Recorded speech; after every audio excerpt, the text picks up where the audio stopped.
On y va. Page d'Avdalet Aboudbet, dans la Shadzal, qui correspond à la page 21. D'accord? Alors, Ibaria Léou. On a vu la semaine dernière. On s'était posé des questions par rapport à des situations un peu particulières de quelqu'un qui arrive le 14 au matin. Il voulait savoir est-ce que la maison elle avait été vérifiée ou pas. Est-ce qu'il devait la considérer oui, vérifiée ou pas vérifiée. On avait dit que finalement, oui, et on doit la considérer vérifiée.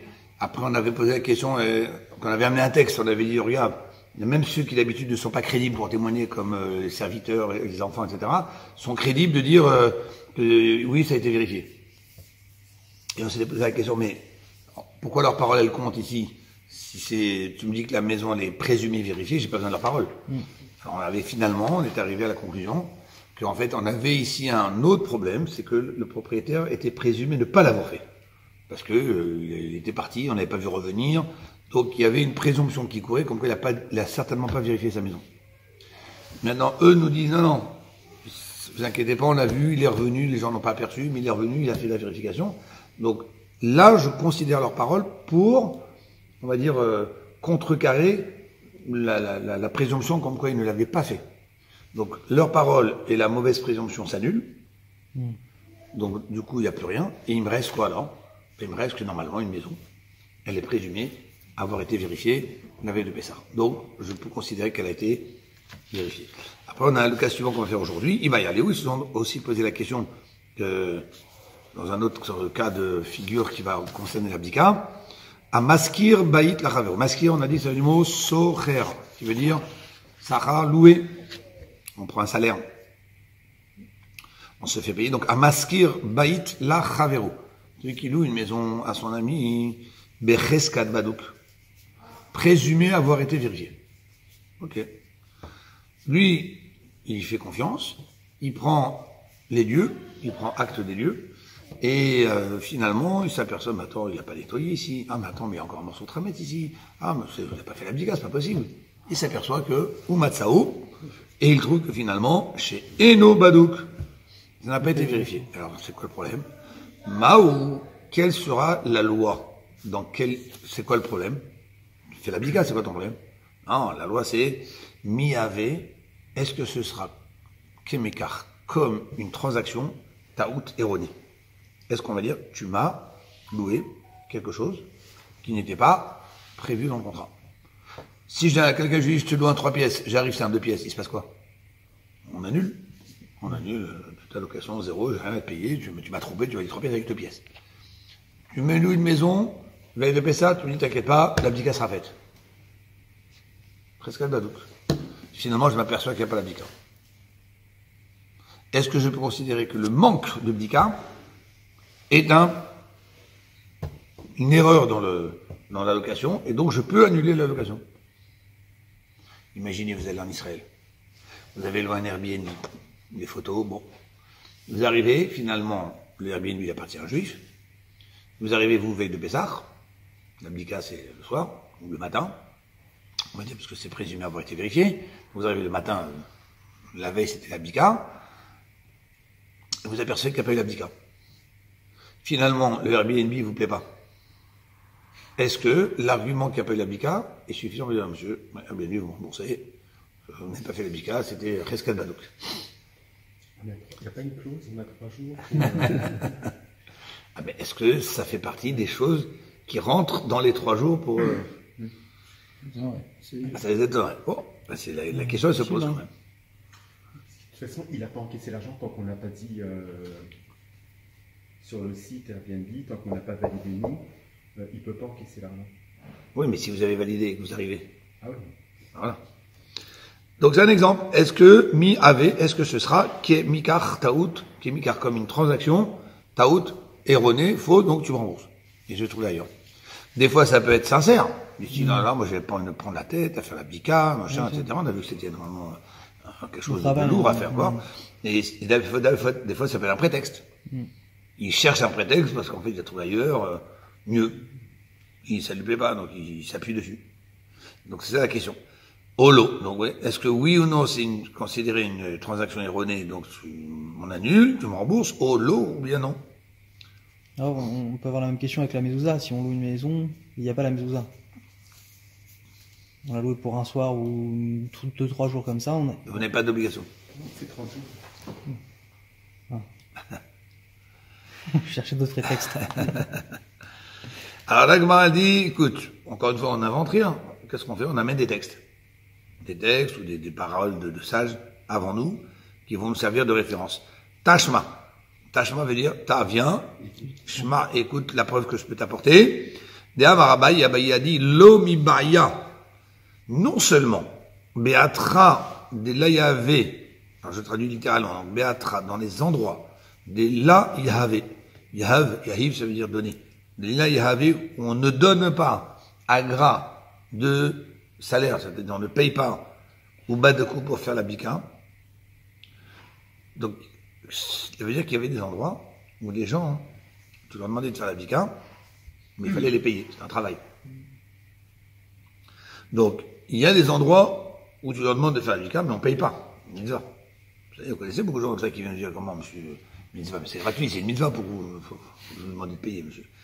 Donc, il y a des endroits où on considérait que la bika c'est un travail assez lourd pour devoir rémunérer une personne à qui je demande de faire la bika. Il y a des autres endroits où les gens ne payent pas. Ça va, bika c'est une mitzvah. Je te demande de faire une mitzvah, fais la mitzvah. Ou le début de la location. Non, on parle pas d'occasion, on parle de façon générale. Quelqu'un qui n'a pas l'opportunité de pouvoir faire la bika chez lui, et il demande à quelqu'un d'autre de le faire. Alors, il y a des endroits où il paye, puis il y a des endroits où il paye pas. On lui dit, qu'est-ce qu'il y a, Baye? Non seulement les endroits où on paye pas, qui te montrent quoi, le fait qu'on paye pas? C'est pour que les gens ils considèrent que c'est une mitzvah. Et pourquoi ils veulent pas être payés? Parce qu'ils considèrent l'importance de l'opportunité d'avoir, de faire une mitzvah. Donc tu vas pas payer, au contraire, moi je suis très content, je peux faire une mitzvah, ne me paye pas. Donc si déjà je suis dans cet endroit, j'arrive dans une région, j'ai loué mon Airbnb ou ma maison, dans une région où les gens n'ont pas l'habitude de se faire payer pour faire la bika, donc, parce qu'ils considèrent l'importance de la mitzvah, et pour eux c'est un mérite, c'est de faire une mitzvah, ok, c'est fatigant, d'accord. Alors non seulement dans cet endroit-là, tu ne pourras jamais prétendre que la maison qui n'a pas été vérifiée, c'est une erreur, c'est un prétexte pour annuler la location. Parce que, nichale leinish, un homme, il aime, leinish, donc un homme, les kiyume mitzvah, de réaliser une mitzvah, d'accomplir une mitzvah begoufé lui-même. Donc ça veut dire qu'il y a des gens, ils disent, moi la bika, c'est moi qui vais la faire. Mitzvah. Et je ne veux même pas non plus payer quelqu'un ou ne pas payer quelqu'un, je vais la faire moi-même. Maintenant, il y a des endroits, il y a des autres endroits où ils payent quelqu'un pour faire la bika. Il y a des endroits où ils disent, bon, écoute, c'est un tracas, je te paye. Donc, qu'est-ce que me dit Abaye? Il dit, tu peux tomber sur deux endroits. Les endroits où ils ne veulent pas payer. Mais ils veulent pas te déléguer ou ils veulent veulent même pas payer, oui, c'est vrai. C'est une précision. Non seulement ils veulent pas payer, mais ils veulent même pas non plus déléguer. C'est-à-dire, ils veulent faire eux-mêmes. Ils veulent, sur aucun prétexte, je donnerai à quelqu'un d'autre, même en payant. Dans le sens, je ne paye pas, je cherche personne pour payer, je vais le faire moi-même. Et il y a les endroits où ils peuvent, parfois, ils disent, bon, écoute, fais-le, à ma place, j'ai pas le temps. Alors, ces deux endroits-là, peu importe, Abaye nous dit dans lequel tu tombes, c'est celui qui vient dans un de ces endroits-là, il ne pourra pas prétendre que le manque de bika permettrait d'annuler la location. Pourquoi? Parce que non seulement les endroits où les gens ils payent pas, c'est quoi ils payent pas, ils veulent faire eux-mêmes. Donc ça veut dire que c'est un endroit où les gens ils considèrent que de faire la bika c'est un grand mérite. Donc tu peux pas venir toi maintenant dans cet endroit et dire non moi pour moi la bika c'est ça n'a pas été fait, ça va pas être. Comment? C'est un grand mérite. Tu vas pouvoir faire toi-même la bika. Mais même dans les endroits où il faut payer, si jamais je veux demander à quelqu'un, il faut que je paye, alors, il a dit, on considère que celui qui va devoir peut-être maintenant payer quelqu'un pour faire le bika, dans un endroit où les gens y payent, donc le locataire qui arrive dans son Airbnb, il va dire, ah ben alors maintenant t'as pas fait le bika, je vais devoir payer quelqu'un maintenant. Donc cet argent-là, vous avez dit, on doit le défalquer, le déduire. Non. Non seulement c'est pas un prétexte pour annuler, mais en plus, tu dois payer avec plaisir. Pourquoi? Parce qu'un homme aime faire des mitzvot avec son argent. Sinon, pourquoi on a de l'argent? Pour un bon juif. Pour faire des mitzvot. Mais pourquoi tout ça c'est un combat celui qui loue et pas... Ça n'incombe pas à la base. C'est un combat à son propriétaire, qui était là la veille. Mais là, on parle d'un cas où on est devant un fait accompli qu'il n'a pas fait. Et donc la question se pose, prétexte valable ou pas? Donc Abaye, lui, il est catégorique. Il dit, ce n'est pas un bon prétexte. En fait, cette personne, elle cherche un prétexte pour se débarrasser de cette location, peut-être parce qu'elle a trouvé moins cher ailleurs, ou plus grand, etc. Donc, pour nous, on accepte de passer par un prétexte. Et il dit, et ça, peu importe l'habitude de l'endroit. Parce que ce soit l'endroit où les gens, ils font eux-mêmes l'abdicat tellement ils y tiennent, qu'ils veulent même pas payer quelqu'un d'autre pour le faire. Donc, toi, tu dois faire selon le Mina et Malcolm. C'est-à-dire que, je vais dire, écoute, tu vas pas dire qu'à cause de l'abdicat, tu vas changer de maison. Tu vas le faire toi-même parce que c'est une grande mitzvah. C'est comme ça qu'on fait chez nous. Ou même dans les endroits où, des fois, ils payent des gens pour le faire, parce que c'est une fatigue. Et alors, je vais devoir moi payer maintenant, alors, l'abdicat que t'as pas fait. Et alors, avec ton argent, tu vas faire une mitzvah, qu'est-ce qu'il y a? Donc, dans aucun des deux cas, tu pourras dire que c'est à cause de ça que tu vas regretter la location. Et dans le premier cas, si maintenant c'est moi qui vais faire la misa, je suis content que j'ai les misas devant moi à faire, alors que ça a été mal fait, entre guillemets. Peut-être que là, il y a un vrai préjudice au sens où c'est mal fait et je vais pas avoir le temps, tellement que c'est mal fait, de faire la badika avant l'heure limite. On n'a pas dit qu'il n'a pas fait le ménage. Si on rentre dans un truc ça, c'est encore autre chose. Là, on parle juste de la badika, il a retrouvé, il s'est aperçu tout de suite qu'il y a des endroits qui ont été oubliés. Et donc c'est même plus un travail, là. Mais il faut qu'il refasse la badika dans toute la maison. Voilà, mais peut-être à cause de ça, qu'il a vu que ça a été mal fait, si je fais maintenant la badika dans toute la maison, il a pas le temps. Donc là, il y a un vrai préjudice, même s'il est content de le faire, il a pas le temps, là. C'est trop tard. Mais il faut le faire de toutes les façons. Il n'a pas le temps, il faut le faire. Oui, mais à cause de ça, il va être propriétaire, il va avoir du Hametz avant l'heure de fin. C'est pas le sien. Ah. C'est pas son Hametz. C'est pas les batalas. Ça a été fait, mais ça a été bâclé. Moi, j'arrive par derrière et il reste un morceau de pain là. Là aussi. Alors, vous voudriez dire quoi? Que passe sous prétexte qu'il reste un morceau de pain. Donc, sous-entendu, il y a quelque chose qui m'a échappé pendant la bika. Donc, vous voudriez dire quoi? Que la bénédiction que j'ai faite, elle est inutile? J'ai quand même fait une certaine vérification. Même si j'ai mal fait. Mais en partie, j'ai fait. On va pas dire que tous les juifs qui aujourd'hui font l'abdicat en 5 minutes, c'est bracha levatala, hein. C'est pas nous qui allons trancher une chose pareille, hein. Ok? Non, mais ils ont fait un peu quand même. Mais pas bien. Donc voilà, ça c'est pour les petits cas de figure qui arrivent par le fait que je pensais qu'il y avait l'abdicat, il l'a pas fait, etc. Maintenant, on va parler paragraphe bête. Allez, il sera qu'à toi. Alors, je vous annonce quelle va être la suite. Le sujet qu'on va discuter, c'est finalement, on voit que le Hametz, il n'est pas interdit que le soir de Pessah au Seder. On sait tous qu'on doit faire la vente du Hametz, brûler le Hametz à quelle heure? Dans la journée, à la mi-journée. Et on va voir que c'est des heures bien précises qu'on va calculer, mais tout le monde est d'accord que l'après-midi qui est dans la veille de Pessah, plus de Hametz. Ça, tout le monde le sait. Et à 11h30, midi et demi, c'est fini, il faut avoir brûlé. D'où ça sort, cette interdiction du Hametz dans l'après-midi avant Pessah. La Torah m'a dit, pendant Pessah, tu manges pas de Hametz. 7 jours, tu manges de la matzah. Ok? Mais d'où il sort ce demi-jour? Est-ce que c'est une takanat rachamim? On verra. C'est ce qu'on va discuter maintenant. Et après, il va y avoir la recherche. Quand est-ce que est apparue cette interdiction? Alors on y va. Tano Ramanan. תן על התם, רבי מאיר אומר, אוכלים כל חמץ ושורפין בתחילת 6.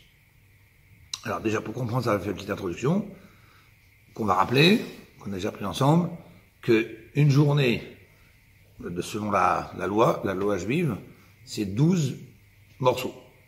Je dis bien morceaux parce que c'est pas 12 fois 60 minutes.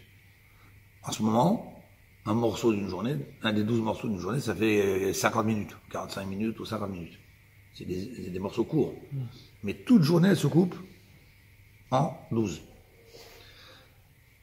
Les 6 premières heures révolues, c'est égal au zénith. C'est ce qu'on appelle chatzot. Quand le soleil est au zénith, ça veut dire que j'ai déjà passé 6 premiers morceaux de la journée, donc la moitié. Et après, il y a des calculs, jusqu'à quelle heure on peut faire le schéma Israël le matin, jusqu'à quelle heure on peut faire l'Amida, jusqu'à quelle heure à partir de quelle heure on peut commencer Mincha, jusqu'à quelle heure on peut faire Mincha. Ça, ce sont des horaires. Donc quand la Gemara, elle parle en heures, elle parle pas à 5 heures du soir, 6 heures du soir, ou 5 heures du matin, ou 6 heures du matin. Elle dit le combienième morceau de la journée. C'est ce qu'on appelle ici, par exemple, Ochlin Kol Chamesh. Je traduis littéralement, c'est quoi? Ok. On mange toute la cinquième. C'est dit en abrégé.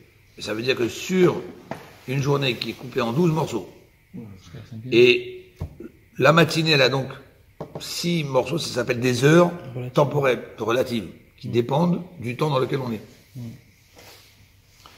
Donc, on peut manger Ochlin Kol Chamesh.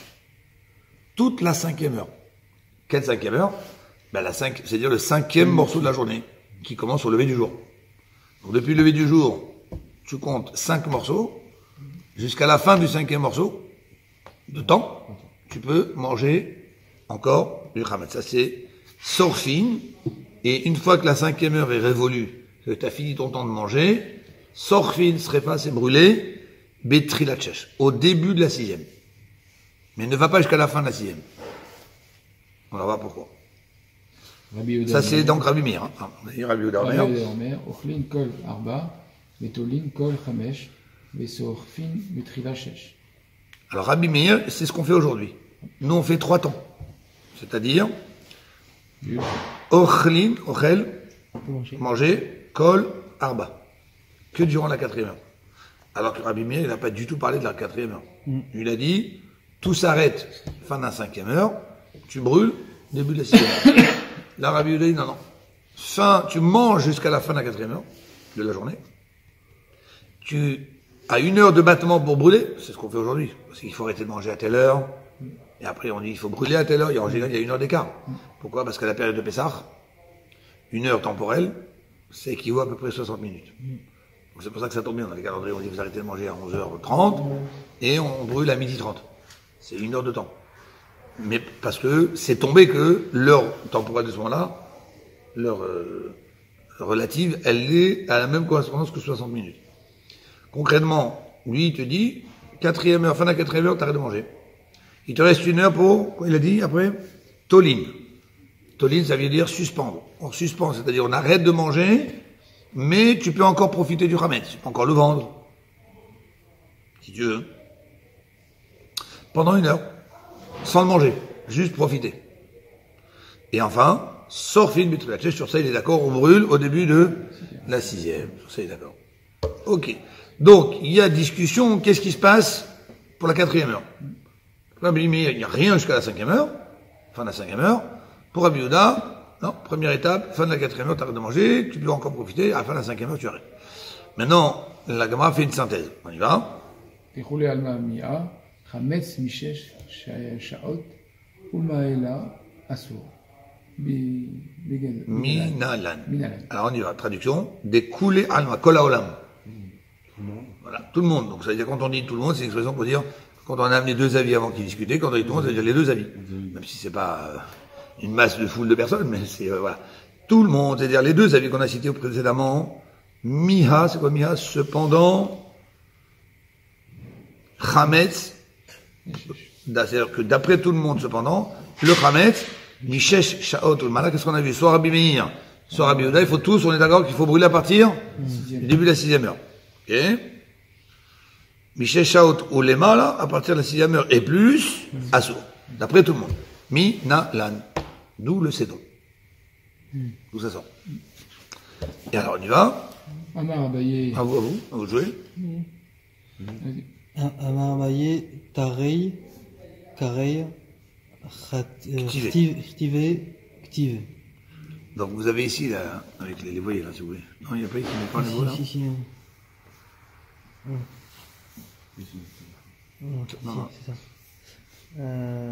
Très, kraé, ktivé. Donc, très, c'est 2. Kraé, c'est des versets, mikra, la Torah. Ktivé, écrit. Il y a 2 versets qui sont écrits. Et c'est à partir de ces 2 versets, je vais te sortir l'après-midi d'avant Pessah. Alors, on y va. Amar Abaye, Ktive, Shivat Yamim, Seor Lo Yimatse Bevatechem. Alors, premier pasouk que la Torah m'a dit, Shivat Yamim, pendant 7 jours, Seor, du levain, Lo Yimatse ne se trouvera pas Bevatechem dans vos maisons. Ok, et alors, moi pour l'instant j'ai que 7 jours. 7 jours, pour moi ça commence quand? Le soir du Seder. Le soir du Seder, ça commence la journée. Toute journée commence le soir. Oui, oui. Donc pour moi, à partir du soir du Seder, pas de Hametz. Et d'où tu me sors l'après-midi? Je regarde la suite. Urtiv, Ach Bayom Arishon, Tashbihtu, Seor Mibatchem. Et donc, un autre verset qui me dit, seulement, attention, Hayom Arishon, le premier jour, donc, de Pessah, a priori, Tashbitu, vous détruirez, c'est or, le levain, mi batechem, baït, maison de vos maisons. Donc, j'essaie de mettre les deux versets ensemble. Pendant 7 jours, et qui dit 7 jours, dit 7 fois 24 heures, donc ça veut dire, dès que la nuit est tombée, du soir du Seder, commence Pessah. 7 jours, 7 fois 24 heures, pas de Hametz chez moi. Ok, ça marche. Je prends un autre passage qui me dit, qu'est-ce que tu vas faire avec ce verset qui te dit, mais seulement, Bayom Arishon, durant le premier jour, vous détruirez le Séor, le levain. Durant le premier jour, je vais le détruire. C'est impossible, puisque tu viens de me dire juste avant, dès que commence la première minute du premier jour, il ne doit plus y avoir de Hametz. Alors, quel Hametz tu veux que je détruise durant le premier jour, puisque déjà tu m'interdis que les 7 ou 24 heures, totalement, pas de Hametz. Donc quand arrive le début du premier jour de la fête, j'ai plus de Hametz. Donc si tu me dis, dès le début de la fête, plus de Hametz, il y a un autre passage qui me dit, mais quand même, durant le premier jour, tu détruiras le Hametz. Si durant le premier jour, c'est que je ne peux pas en avoir alors. Donc ça nous oblige à dire, La veille. la veille. C'est ce qu'il dit ici. Ketzad. C'est-à-dire, ça, comment ça, on peut expliquer ces deux versets ensemble? Les rabots Arba'a Asar, Les bio. les Biou. Les rabots, c'est pour t'inclure, te rajouter, Arba'a Asar, le 14, donc c'est-à-dire le 14 Nissan, le soir ce sera le 15. Donc le 14 Nissan, les bio, pour le brûler. Alors maintenant, ça c'est la réponse de qui? D'Abaye. Maintenant, la Gemara va remettre en doute cette réponse. Comment? Elle va dire, écoute, j'ai entendu ce que tu as dit, qu'il y a un verset qui a priori n'est pas compatible, qui viendrait dire le premier jour, tu dois pendant le premier jour tu dois brûler, et donc pour toi le seul premier jour possible qu'on peut brûler vu que les 7 sont interdits, c'est le jour d'avant. Je dis, j'ai une proposition à te faire. Peut-être que ce verset qui dit que pendant le premier jour tu dois brûler, il est venu t'apprendre qu'il faut que tu brûles le soir du Seder. Le soir du Seder, tu dois brûler le Hametz. Oui, mais attends, je viens de t'expliquer qu'il y a marqué dans un verset quoi? Il n'y en a pas dans 7 jours, 7 fois 24. il y en a pas dans le demeure. Tu ne vas pas avoir. Donc pourquoi je vais le brûler le soir du Seder? C'est déjà trop tard. C'est Yom Tov. En plus, bon, à la rigueur, vous allez me dire c'est Yom Tov, je comprends. Mais si d'un côté, je me dis, la Torah l'a voulu comme ça. Ouais. Bah, Yom Tov ou pas Yom Sans Tov. rock, Voilà. Donc, concrètement, j'ai dit oui, mais le problème, c'est pas que c'est Yom Tov. Mon problème, c'est que tu m'as dit 7 jours. Donc, moi, 7 jours, c'est la première minute, j'ai plus le Hametz. Donc, tu me dis non, oui, ce verset, il est venu t'en dire que même la nuit, enfin, la nuit du Seder, tu vas brûler du Hametz.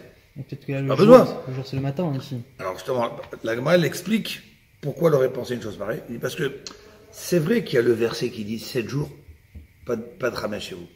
Mais il y a marqué 7 jours. Qui dit que la nuit avec? Attends, il dit 7 jours. La journée, pas de Hametz. Peut-être la journée, pas de Hametz, le soir, je peux manger du Hametz. Ça aurait fait drôle, un peu ça comme ça. Mais bon, en attendant, pour l'instant, je déchiffre. Donc il est possible. Moi, je prends le texte et j'essaie de voir. Donc peut-être que la Torah dit Shivat Yamim, Yamim c'est Yom. Yamim. Durant la journée, pas de Hametz. Mais peut-être que le soir, je peux avoir du Hametz. Pourquoi Bayom Arishon serait la veille? Ce serait peut-être aussi le jour, le premier jour. Donc, J'ai pas compris. Donc, Attends, mais j'ai pas terminé. pardon. Donc moi, vu que j'aurais pu faire l'erreur de croire que 7 jours, quand la Torah dit jours, ça veut dire vraiment jour quand il fait jour, mais pas la nuit, viens me dire tout de suite à toi, Bayom Arishon, mais attention, dès le premier jour, tu brûles. Vous détruisez. Donc je me dis, à quoi il me sert ce verset? Mais il me sert en fait à réinclure la nuit que j'aurais pu exclure par erreur. C'est quoi ta question? Non, c'était ça. D'accord. Donc d'où la proposition de la toi tu dis, j'ai pas le choix, 7 jours complets, j'ai pas de Hametz, à quoi il me sert ce verset? Donc c'est pas possible que la Torah dise un verset pour rien, donc qu'est-ce que je fais? Je dis, il vient pour le 14. Ça c'était ta tête des jours. Moi je te dis non. Peut-être que moi j'allais faire l'erreur, 7 jours, tu manges pas, c'est que le jour mais pas la nuit. La nuit j'ai le droit au Hametz. Et vient le verset dire, Bayom Arishon, dès le premier jour, c'est-à-dire dès que le jour il commence. Et quand est-ce qu'il commence? La veille. La nuit. Mm. La nuit, tu brûles. Donc, c'est-à-dire, même les nuits, il faut pas. Donc, peut-être que le premier est venu colmater Ouais. l'erreur que j'aurais pu faire du premier. Mais à ce moment-là, si j'explique comme ça, j'ai plus de preuves comme quoi le 14 après-midi, il faut brûler. J'ai plus la preuve. Ton passo que j'ai utilisé pour autre chose. Dans les mots. Vous voyez? Il dit, Emma, j'ai qu'à dire. Moi, je vais te proposer une autre façon d'expliquer ton verset. Emma les rabot leile chamisha asa. Peut-être c'est venu inclure la nuit du 15, les bio, comme quoi il faut brûler le chametz. Et je t'explique pourquoi il faut inclure le 15, parce que je vais t'expliquer l'erreur que j'aurais pu faire, qui est pour ça il va falloir inclure le 15. Regardez, des salkam datachamina. Ça aurait pu te monter à l'esprit de dire quoi? Yamim ktiv. C'est marqué Shivat Yamim. 7 jours. Et alors? Yamim. Le jour, oui, interdiction du Hametz. Les lots, là, peut-être pas la nuit. Ka mashma lan. C'est ce qui est venu m'apprendre le deuxième verset de la Bayom Rishon. Afilou les lots. Sous-entendu, non, ne fais pas cette erreur, même la nuit. C'est pour ça que je t'ai dit Bayom Rishon, dès le début de la fête, que c'est la nuit, tu brûles le Hametz. Donc la nuit aussi, c'est interdit. Si je dis ça, donc la preuve d'Abayon n'est plus une. Rappelez-vous que la défi, on a dit qu'une preuve, pour être une preuve, il faut qu'elle le soit indiscutable, incontournable, inexplicable d'une autre façon. Mais si maintenant j'ai deux façons de t'expliquer ce verset, t'as la tienne, ok? Mais c'est peut-être l'autre. Donc si c'est l'autre, j'ai plus de preuves comme quoi je dois interdire le Hametz la veille, dans la journée de l'après-midi. Alors qu'est-ce qu'elle répond la Gemara? Oui. Pourquoi la personne qui aurait pu croire que Shivat Yamin, c'est à partir du jour, la journée, en fait. Que le jour, c'est marqué Yamin. Voilà. Pourquoi il ne peut pas faire l'erreur avec Bayom Arishon, Bayom Shou? Il peut dire aussi c'est le. Mais j'ai pas répété le voir. Oui, donc il Le peut pas faire l'erreur. Bayom Arishon veut dire dès le début du premier jour. C'est quand le début du premier jour? La nuit. Mais pourquoi Yom ce serait pas le jour jour? Parce que j'ai déjà Shivat Yamin. Je peux pas dire qu'il va dire 2 fois le jour. Donc il peut pas faire l'erreur, c'est pour ça. Pourquoi c'est la personne qui aurait pu faire l'erreur de considérer que Yamim c'est le jour et pas la nuit. Avec le deuxième passe, oui, il fait plus l'erreur. Oui, d'accord. Donc j'ai plus l'erreur de dire quoi? Que même la nuit il faut. Oui. Mais d'où je vais sortir l'après-midi? Non, c'est d'accord. Ah. Non, je parle pour faire l'erreur que Yamim ça peut être le jour sans inclure la nuit. Grâce à Bayom Arishon, il fait plus l'erreur. Oui. Ben, c'est ce qu'il est en train de dire. Ah, d'accord. Bon, okay. Non, oui, mais ça implique quoi de dire si je dis cette explication? C'est-à-dire que ça inclut la nuit. Très bien, ça inclut la nuit. Maintenant, d'où tu vas me sortir la preuve? Ah oui, ça on sait pas. Pour l'après-midi. C'est ça qu'il est en train de lui dire. Toi, tu as construit la nécessité du deuxième verset en disant a priori j'en ai pas besoin parce qu'il y a marqué déjà 7 jours. Donc c'est sûr que ça parle du jour d'avant. Ça c'était ta preuve. Mais moi je te dis non. Peut-être que ce jour-là, ce deuxième verset vient pas pour l'après-midi du jour d'avant. Il vient pour le soir, pour éviter une erreur. Donc dans ces conditions, je n'ai plus ta preuve. D'accord. Oui. Et on dirait un peu la première Mishnah où on disait or, ça voulait dire la veille, etc. Là, il n'y a pas un sujet de définir ce que ça veut dire Yom. Est-ce que Yom c'est la veille au soir et on compte la journée, comme ce qu'on fait aujourd'hui pour les dates, etc. Ou est-ce que Yom c'est dès que le soleil s'est levé? C'est normalement Yom, ça peut vouloir dire les deux. Mais il faut que je le prouve. Voilà, c'est ça. Donc, mais c'est pas non, mais quand je dis je le prouve, c'est pas que je vais prouver une définition pour tout le temps. À chaque fois, pour moi, Yom, ça veut dire jour. Ça dépend du contexte. Pour moi, Yom, ça veut dire jour. Voilà. Pour moi, Yom, ça veut dire jour. Ça, c'est dans la règle, dans la Torah, la traduction de Yom, ça veut dire jour. Et il me faut donc à chaque fois autre chose pour me confirmer que quand je t'ai dit Yom, c'était pas que la journée, mais ça a englobé aussi la nuit. Et ça dépend de la halachot. Des fois, c'est le matin, des fois. Mais sinon, basiquement, Yom, c'est jour. Et c'est ça qu'il va dire ici. C'est pour ça qu'il dit que peut-être le Passouk, il est venu pour ça. Compléter l'erreur que j'aurais pu faire en traduction de Yom. Maintenant, lui, qu'est-ce qu'il va lui rétorquer? Il va lui dire, non, cette erreur de croire que quand la Torah a dit 7 jours, pas Tramet, toi t'as dit quelle erreur j'aurais pu faire? Jour. De penser que le jour, pas la nuit. J'aurais pas pu la faire, cette erreur. Tu sais pourquoi? Parce que j'ai un autre verset qui m'a déjà empêché de faire cette erreur. Donc, si je ne peux plus faire l'erreur parce que j'ai encore un autre verset, donc le passouk de la Bayom Arishon, c'est sûr qu'il vient pour l'après-midi. Donc j'ai remis ce verset pour l'après-midi. C'est ce qu'on va dire à la suite. C'est pour ça qu'il dit Ahou, c'est quoi Ahou? Ce cas-là, c'est-à-dire de croire que Yamim c'est jour et que j'ai besoin du Bayom Arishon pour dire non, c'est aussi la nuit. Ahou, ça, la tzrichale. Je n'en ai pas besoin. J'ai pas besoin de la Passouk pour m'apprendre que les 7 jours c'était nuit incluse. Pourquoi? On tourne la page. Alors là, il va faire une équation. Itkash, ça veut dire a été comparé. Ashbatat, les Ashbit, c'est quoi? Les Ashbit, ça veut dire détruire. Ashbatat, c'est la destruction du levain, l'achilat rametz, à la consommation du levain. Donc pour l'instant, on traduit, après on explique. A été comparé, c'est-à-dire dans la Torah, on voit la Torah nous fait des juxtapositions, elle nous dit un morceau de verset, on va voir ce que ça veut dire comparer. Dans un même verset, on dit deux sujets.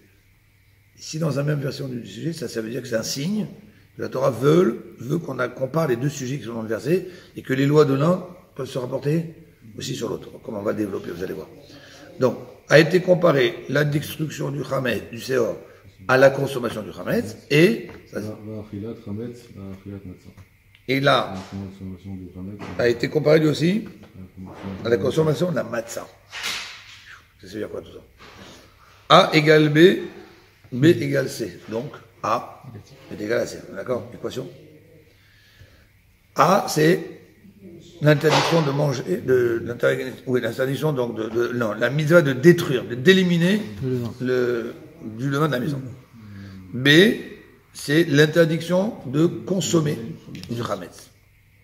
C, ça va être la mitzvah de consommer de la matzah. Ça, c'est une mitzvah de consommer la matzah. Donc, regardez les mots ici. Je vois dans la Torah que des psukim qui ont parlé de l'interdiction d'avoir du chametz, de devoir détruire le chametz, de ne pas en manger et de manger de la matzah, ils ont été juxtaposés. Et s'ils ont été juxtaposés, ça veut dire qu'ils ont une équivalence.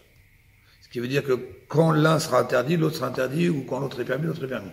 C'est-à-dire que ce que j'apprends de l'un, ce qui n'est pas précis dans un des autres, dans un des deux autres, mais qui est précis dans le troisième, me donne une indication sur tous les autres. C'est une équation. Donc on y va. On va citer à ce moment-là les A, B et C.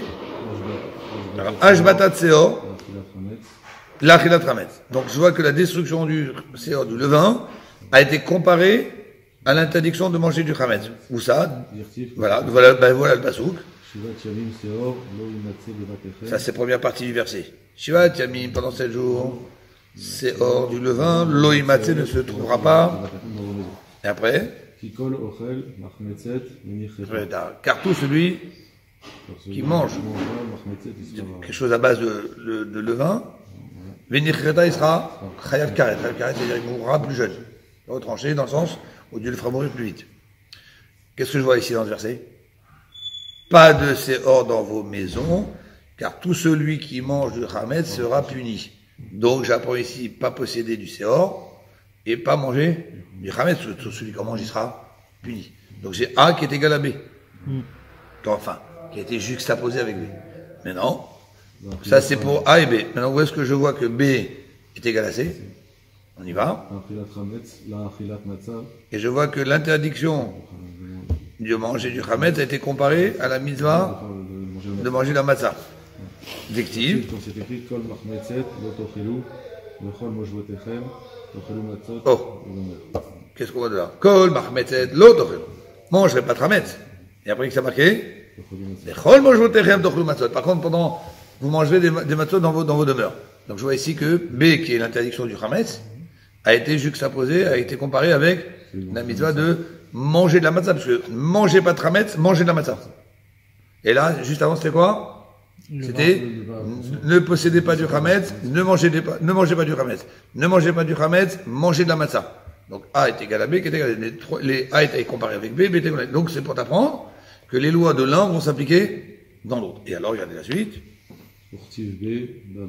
Et qu'est-ce qu'il y a marqué au sujet de la matzah, qui est le C, le cas numéro C, enfin le cas appelé numéro, qu'on a nommé C. Ktiv B, c'est marqué sur la matzah qu'il faut manger. Ba'erev tochlu matzot.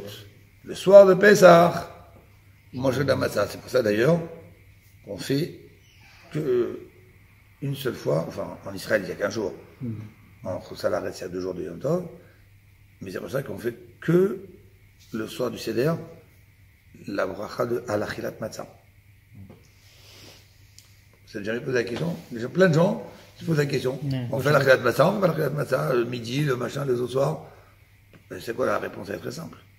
Quelle est la fois ou le moment où Akadosh Baruch Hu t'a ordonné de manger de la matzah.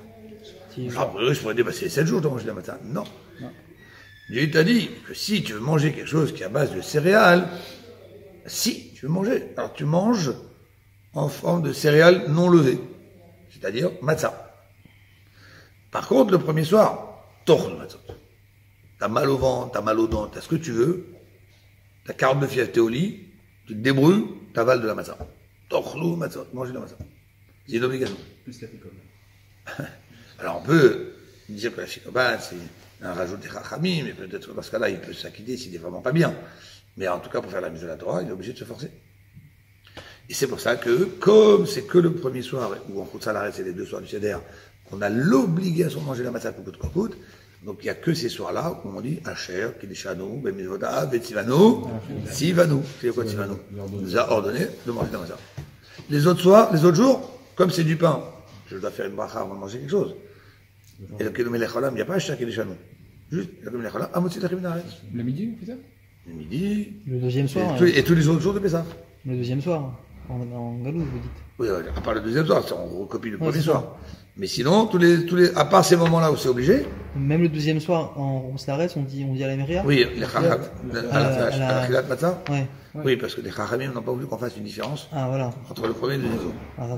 Mais, le midi, pas la Khilat Matzah, juste un mot de Lachim Naretz. Parce que, bon, avant de manger quelque chose, je fais une bracha dessus. Mais il n'y a pas à cher qui est chez nous, parce que j'ai pas la mise à la manger, en fait. Si quelqu'un ne veut pas manger, il a mal au dents, il a mal au ventre, ben, il mange pas. Il mange autre chose, il mange de la viande, pomme de terre, ce qu'il veut, mais... Donc, en tout cas, qu'est-ce qu'il y a marqué? Ba'erev tochlu matzot. Le soir, vous mangez de la matzah. Obligatoire. Donc, si c'est A, B, C, rappelez-vous, c'est qui est la mise à manger de la matzah, la Torah m'a dit clairement, Ba'erev tochlu. Donc, si le soir, pour le cas de la matzah, qui est l'élément C, je dois manger de la matzah le soir, donc je compare C à B qui est égal à A. Donc, ce qui veut dire, interdiction de manger du chametz, B, depuis le soir. Interdiction de posséder du chametz A, depuis le soir. Donc finalement, tu vois bien que j'avais une autre source pour savoir que depuis le soir, je n'ai plus le droit de posséder du chametz, ou de manger du chametz. Par la comparaison de A qui est égal à B qui est égal à C. Donc revenons maintenant, alors pourquoi il m'a amené tout ça? Pour me dire, le pasouk là, le deuxième verset, que tu as voulu interpréter à ta façon pour casser ma preuve, c'était quoi l'idée? Peut-être, alors on la répète, parce qu'à chaque fois il faut tous se remémoriser. C'était quoi sa proposition à celui qui avait posé la question? Peut-être que le verset de Bayam Arishon, il vient t'apprendre, ne pense pas que je t'ai interdit que le jour mais pas le soir. Bayam Arishon, ça veut dire même le soir. Ça c'était sa proposition. Donc ça veut dire que toi tu me dis, j'ai besoin de ce verset Bayam Arishon pour m'apprendre le soir parce que j'aurais pu me tromper, penser que c'est que le jour. Tu ne peux pas te tromper que c'est que le jour. Puisque A est égal à B qui est égal à C, et chacun t'a montré que ça commence depuis le soir. Donc, qu'est-ce que je fais avec le verset Bayam Arishon alors? Donc, je le remets à sa place, c'est-à-dire pour la veille de Pessah. Vous avez suivi le raisonnement? Oui. Mais est-ce qu'on pourrait lire aussi autrement cette comparaison, de dire, vu que c'est cité dans cet ordre-là, ça veut dire que le troisième, il est plus tard que le deuxième, qui est plus tard que le premier? Non. C'est ça, il n'y a aucune marque égal.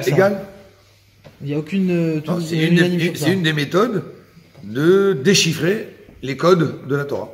Si ça passe pas les juxtapositions du sujet. C'est bon pour toi? Donc finalement j'en suis où là?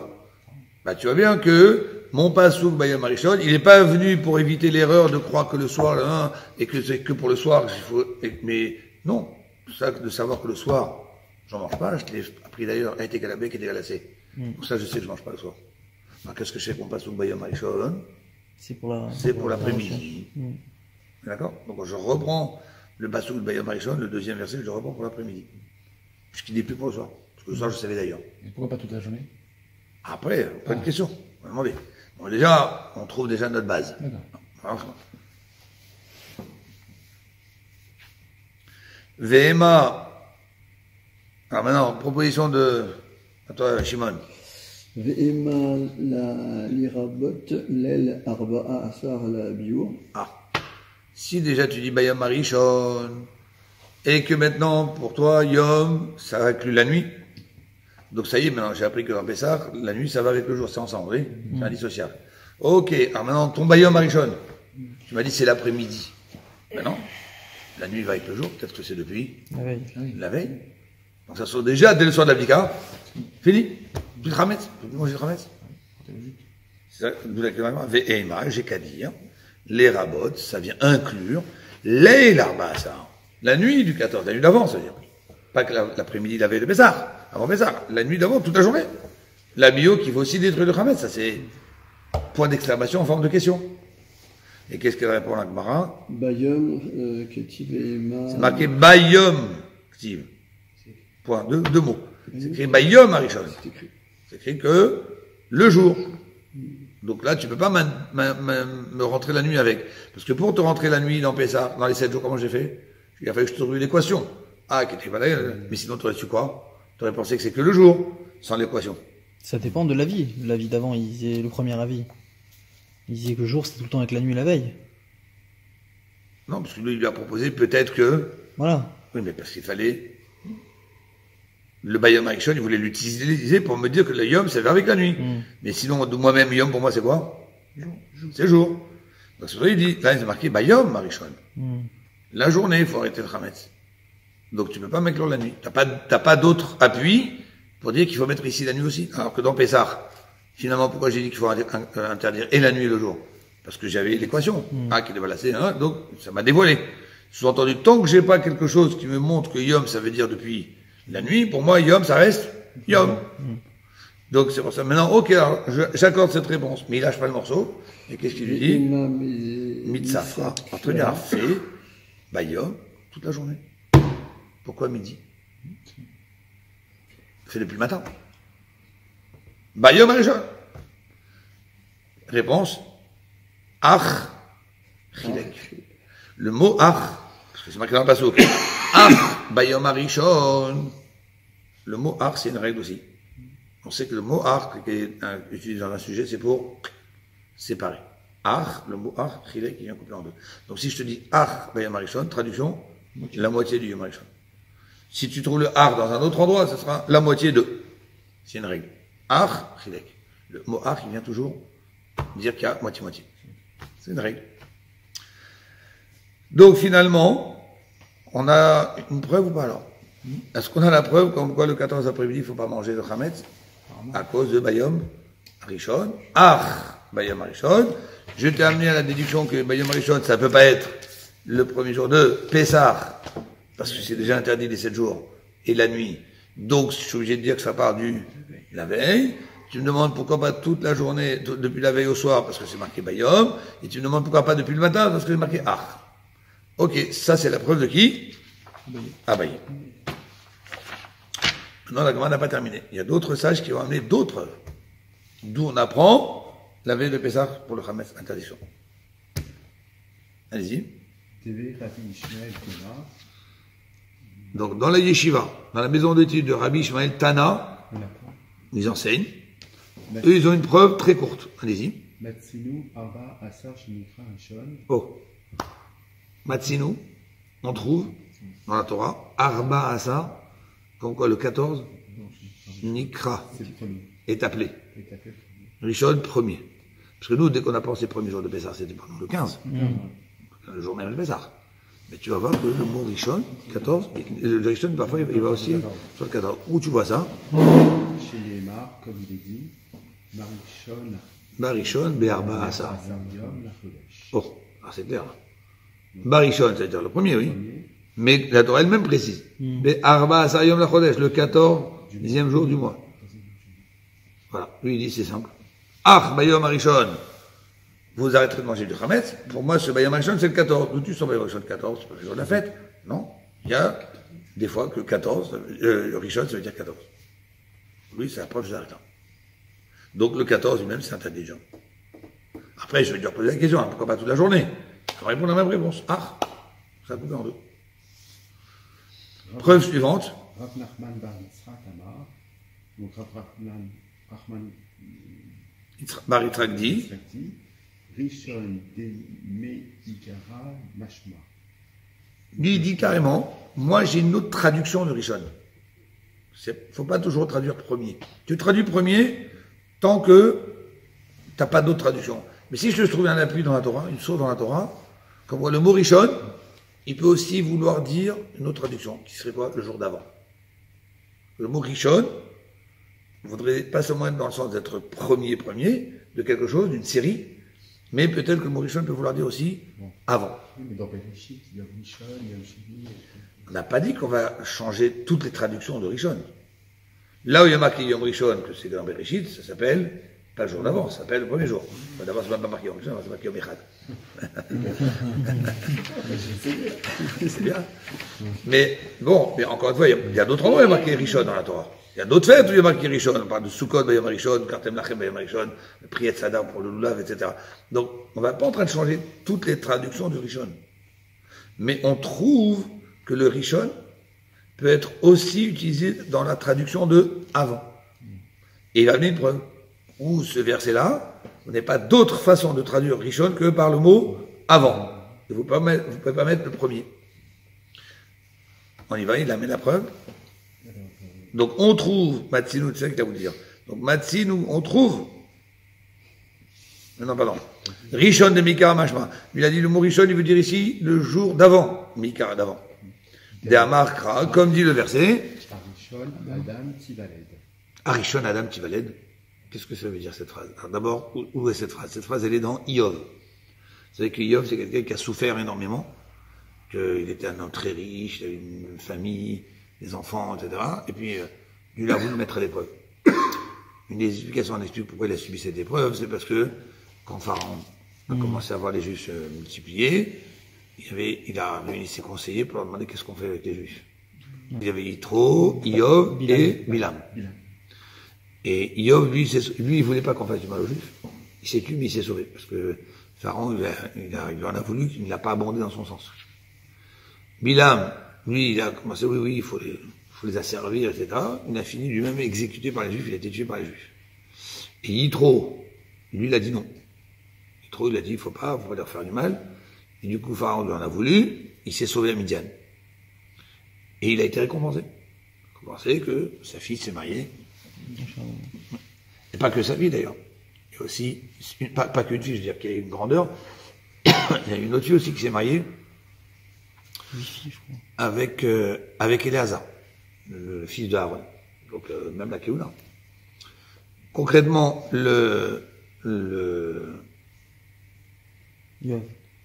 Iov, il a donc subi une grande épreuve à cause de ça que lui s'est tué. Il n'a pas voulu dire oui, non. Donc c'est une des raisons qui a fait que Dieu l'a éprouvé, d'après certaines explications. Et à un moment, Rishon, Iov, dans toute sa difficulté qu'il a subi toutes les épreuves, il a des amis qui viennent de voir, d'essayer de le parler, de le calmer. Mais on voit que les amis donnent des réponses que Akadosh Baruch Hu n'accepte pas, lui-même. Akadosh Baruch Hu dit de quel droit ils se permettent de parler comme ça. Pourquoi? Qu'est-ce qu'ils disaient eux? Ils disaient, écoute, tu dois avoir des comptes à rendre avec le bon Dieu, tu dois avoir machin, t'as dû fauter, t'as dû ça. Et lui qui dit, non, j'ai pas fauté, pourquoi vous dites ça? J'ai pas fauté pour mériter ça, je suis pas parfait, d'accord, mais j'ai pas fauté à ce moment-là pour mériter une chose pareille. Et jusqu'à que Akadosh Baruch Hu se dévoile à Iov, et il montre son désaccord sur les interprétations que les autres ont faites. Bon. Mais par contre, ce que Akadosh Baruch Hu a transmis à Iov, je veux dire, comprendre mes chemins, comprendre mes voies, comprendre mes actions, tu ne pourras jamais. Pourquoi? Parce qu'il aurait fallu que tu sois né avant Adam Arishon. C'est-à-dire quoi? C'est comme quelqu'un qui vient au milieu d'un film. Il voit une personne qui frappe une autre. Ah, quand même, ça se fait pas, quoi. Si t'étais venu dans le film avant, t'avais vu que c'était un bonhomme qui avait tué, je sais pas qui, puis heureusement qu'il a pu m'attraper pour arrêter ce qu'il était en train de faire, tu dis, heureusement qu'il a attrapé. Mais toi, t'arrives au milieu du film. Donc tous les événements qu'on voit dans la vie, le pauvre, mais t'étais là depuis avant Adam Arishon pour suivre tout le décompte des êtres humains et leur descendance, machin, etc. Voilà. Et ça, là-bas, il dit justement, Arishon Adam Tivaled. Comment je peux traduire ici? Si je dis premier, le premier Adam t'a été engendré. Ça veut rien dire. Donc là-bas, la seule traduction que j'ai dans Arishon, c'est quoi? Avant. Est-ce qu'avant Adam Arishon, as-tu été enfanté? On peut aussi, pas un midrash qui dit qu'il y a eu déjà la création de l'homme et la femme réunis, et après il y a eu homme et femme séparés. Ok, peu importe. C'est pas le premier Adam, c'est pas celui-là, sinon? Non, mais le mot Arishon Adam, c'est pas premier Adam. C'est Adam Arishon, oui, je veux bien, mais Arishon Adam, ça veut rien dire. Adam et Arishon, c'est celui qui est vraiment séparé de Chava. Oui, mais le mot Arishon Adam, il veut rien dire. Bah, il pourrait dire c'est le premier être double, c'est lui le premier Adam. Quoi, faudrait dire Arishon ou Adam. Ouais. C'est C'est pas. La seule traduction qui est avant, est-ce qu'avant l'homme est né pour connaître Ouais. tout le film et tous les comptes que j'ai à faire avec tout le monde, tu sais pas. D'ailleurs, ça m'a fait penser à une fois quelqu'un qui disait qu'on connaît tellement pas les films, parce que des fois il y a des réincarnations, des âmes qui reviennent pour compléter des choses qu'on avait. Il y a quelqu'un qui disait, il y a un rave ashkénaze, enfin ashkénaze, c'est-à-dire après la Shoah, hein, qui dit, il y a des parents qui étaient des rescapés ou des descendants de rescapés de la Shoah, ou des gens qui avaient perdu leurs parents dans la Shoah. Il leur dit, vous n'avez pas le droit de frapper vos enfants. Pourquoi? D'abord, pas frapper de façon générale, il faut vraiment pousser au maximum l'utilisation de la trique, mais pas frapper les enfants. Et surtout que beaucoup d'enfants qui naissent maintenant sont des réincarnations des gens de la Shoah, qui sont morts pendant la Shoah. Donc ça se trouve, vous qui êtes des descendants de rescapés de la Shoah, vous êtes en train de frapper les Neshamot qui étaient dans le corps de vos parents. Vous frappez vos parents? C'est là sorti, ça se trouve, vous êtes en train de frapper vos parents. Bref, pour dire, on connaît pas les films. On sait pas c'est quoi, comment Dieu remet les choses, il remet en place, qu'est-ce qui s'est passé. Bon. En attendant, finalement, Rav Nachman ici, il met une bombe. Pourquoi une bombe? Il est en train de me dévoiler une nouvelle explication du mot Rishon. Rishon, qui voudrait dire à ce moment-là, Ah, le jour d'avant. Et donc, avec ça, Rav Nachman, il va s'en sortir en disant, Bayom Rishon, le premier jour, plus Trametz, traduit pas le premier jour, traduit le jour d'avant. Le jour d'avant, plus Trametz. Donc le 14. Non, la camarade dit, ok, j'entends, mais des Bayom Rishon, il y en a plein d'autres. Qu'est-ce que tu vas faire avec tous les autres? Grave, juste pas. Pourquoi il vient ramener le pasouk de Yov, alors que juste avant le pasouk où il dit clairement le 14 Rishon, ça c'est explicite là presque de dire. C'est explicite, oui, mais le Rav Nachman, lui, il avait une autre étude. Et donc il relate l'étude qu'il a appris de lui-même pour dire, moi j'ai une autre preuve. On aurait pu, même le deuxième, on aurait pu ne pas lui demander de parler, puisqu'on avait la preuve d'avant d'Abaye. Ça. Donc ça, chaque école, elle a développé son étude. Hmm. Donc lui, son étude, c'est Rishon, ça veut dire jour d'avant. Et on va voir, il y en a un autre après qui a encore parlé. Alors qu'il y avait Rav Nachman, il y avait, c'est chacun a donné sa source. Après, il y a des commentateurs qui expliquent pourquoi chacun il a trouvé nécessaire de devoir donner sa source par rapport à celle de l'autre, quel défaut on a trouvé dans l'autre. Mais pour l'instant, on a ici plusieurs écoles qui donnent chacune leur source. Et donc, la Gemara dit, la me'ata. Alors maintenant, si c'est comme ça, hein, que maintenant Rishon, Bayom Rishon, ça veut dire le jour d'avant, je vais t'amener un autre pasouk. À qui de lire? Hein? Ulkartem Lachem Bayom Rishon. Donc, la me'ata. Alors maintenant, ça veut dire si j'entends ce que tu dis, deux pauvres les guillemets, ce pasouk qui dit Ulkartem Lachem Bayom Rishon, vous prendrez pour vous le premier jour, de quoi on parle là-bas? La mise de prendre le lulav, pris et sadar, un fruit beau avec des branches de palmier, etc. C'est marqué là-bas Ulkartem Lachem Bayom Rishon. Comment tu vas traduire là-bas? Achinami. Ainsi aussi, Mashma, point d'interrogation. Là-bas aussi, tu vas traduire Mishon, ça veut dire quoi le jour d'avant? Donc, tu ne dois pas prendre le lulav maintenant, la veille de Sukkot, le premier jour de Sukkot. C'est plus le premier jour de Sukkot maintenant, il faut prendre le lulav, c'est le jour d'avant. On l'achète bien un scoop, peu là. avant. Hein? On l'achète avant. De toute façon, on l'achète avant. Mais voilà. Mais en attendant, a priori, ça veut dire que la mitzvah commencerait déjà depuis le 14. Est-ce que c'est ça que tu vas dire, Rav Nachman? Je suis dans les raisonnement. Qu'est-ce qu'il répond? En tout cas, Rav Nachman n'est pas là. C'est les élèves Nachman qui essaient de défendre la position de leur maître. Qu'est-ce qu'il répond la Gemara? Mashma, c'est la fin de la question, vous voyez? Achinami Rishon de Mikara Mashma. Ainsi aussi, tu vas dire que là-bas le mot Rishon, Mikara, ça veut dire d'avant. Mashma, il faut comprendre. Point d'interrogation. Alors, qu'est-ce qu'il répond? Sha'ane Atam, Trakatoire. Allez, Avad Dirtiv, Usmarten, Nifne, Hachem, Elohechem, Shivat Yamim. Alors, c'est différent là-bas dans Sukkot. Pourquoi? Parce que c'est marqué, la traduction du Pasouk, Usmartem, vous vous réjouirez, Nifne Hachem Elohechem, devant Hachem votre Dieu, Shivat Yamim, pendant 7 jours. Donc c'est 7 et pas 8. Donc, qu'est-ce que dit l'Agma? Ma shvi Shivi, les chag. De la même façon là-bas que le 7e jour, ce sera le 7e jour de la fête. Rishon, Nechem. Donc, qu'est-ce qu'elle a fait la Torah? D'abord, la Torah elle m'a dit de me réjouir pendant 7 jours de Sukkot. Et après, une fois qu'elle m'a dit de me réjouir pendant 7 jours de Sukkot, elle m'a rajouté un passouk, elle me dit, Bayom Arishon.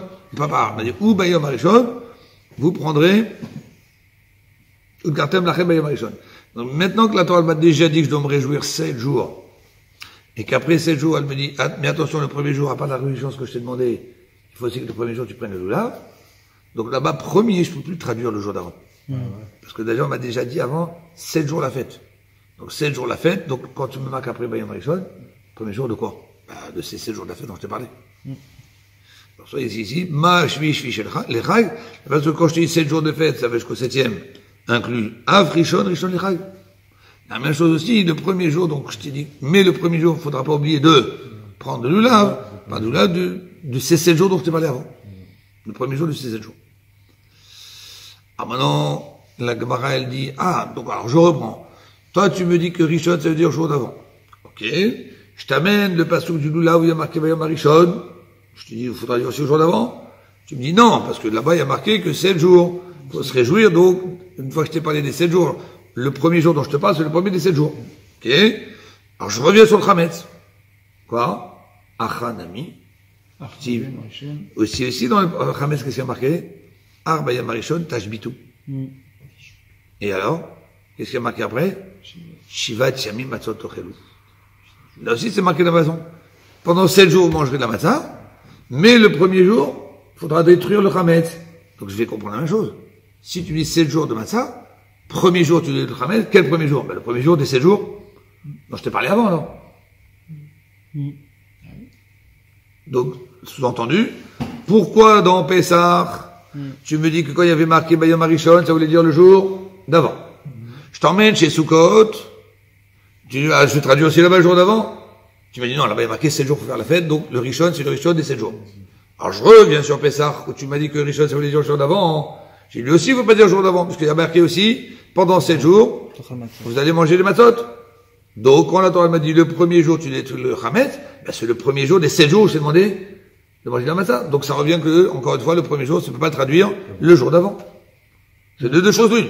C'est où tu traduis le jour d'avant tout le temps, mais pas là-bas, oui, et ici, non. Tu m'as répondu, non, mais là-bas, c'est spécial parce qu'il y a marqué 7 jours, donc c'est le premier des 7. Mais là aussi, il y a marqué 7 jours pour manger la matzah. Et après, il y a marqué le premier jour, tu détruis le chametz, donc c'est le premier des 7. Donc, je sais pas, il faut être cohérent dans les deux. Vous avez compris ou pas? Ça marche? On répète? Oui, je peux bien. Oui. On reprend un petit peu. Donc, Ran Nachman, il dit, d'où je sais qu'il faut arrêter le 14 de manger le chametz, parce qu'il y a marqué, Bayom Arishon, vous ne mangerez plus le chametz, vous détruirez le chametz. Qu'est-ce qu'il a dit Ran Nachman? Et alors, d'où tu vois que c'est le 14 ici? Parce que le Rishon, il ne faut pas traduire premier, il faut traduire le jour d'avant. Donc, le jour d'avant, Pessah, c'est 14, pas de chametz. Ça, c'est la réponse de Ran Nachman. La Gemara dit, ok, alors là, t'as ouvert un dossier, que, Bayom Rishon, ça veut dire, avant. Je vais chez Sukkot. Il y a marqué là-bas, Bayom Rishon, il faut prendre le lulav. Je suis traduit là-bas. Le jour d'avant. On prend le lulav le 14. Est-ce que tu vas être d'accord de ça? Non. Pourquoi? Toi-même, tu as dit ici dans Pessah, que Arishon, ça veut dire, jour d'avant. Tu as dit aussi là-bas, jour d'avant, on prend le lulav. Non, là-bas, je peux pas traduire que c'est jour d'avant. Parce qu'encore une fois, le Rishon, c'est pas, je vais changer la traduction du mot Rishon. Je suis en train de dire que Bayom Rishon, faut traduire Bayom Rishon le jour d'avant. Ok, là-bas aussi marqué Bayom Rishon pour le lulav. Traduis le jour d'avant. Non, là-bas, je peux pas, parce que quand il est marqué 7 jours, tu te réjouis, et le premier jour, tu prends le lulav, le premier, je comprends, c'est le premier de ces 7 dont je t'ai parlé avant. Donc là-bas, je ne peux pas traduire le jour d'avant. J'aurais eu envie, mais je peux pas. À cause, qu'il y a marqué 7 jours, tu fais la fête. Donc quand il y a marqué 7 jours, tu fais ça, et le premier jour, tu fais ça, donc c'est obligé d'être le premier jour des 7. Ok? Je prends le même raisonnement, je reviens dans Pessah. Qu'est-ce qu'il y a marqué dans Pessah? Tu m'as dit, Bayom Rishon, il faut détruire le chametz. Il y a marqué aussi, pendant 7 jours, il faut manger la matzah. Donc, c'est le premier de ces 7 jours. Donc, c'est pas le jour d'avant. La même chose que tu m'as dit là-bas, je peux pas dire jour d'avant, je le remets ici, ça va pas le jour d'avant. Donc, de nouveau, j'ai pas le preuve pour le 14. Alors, la suite, à la prochaine fois.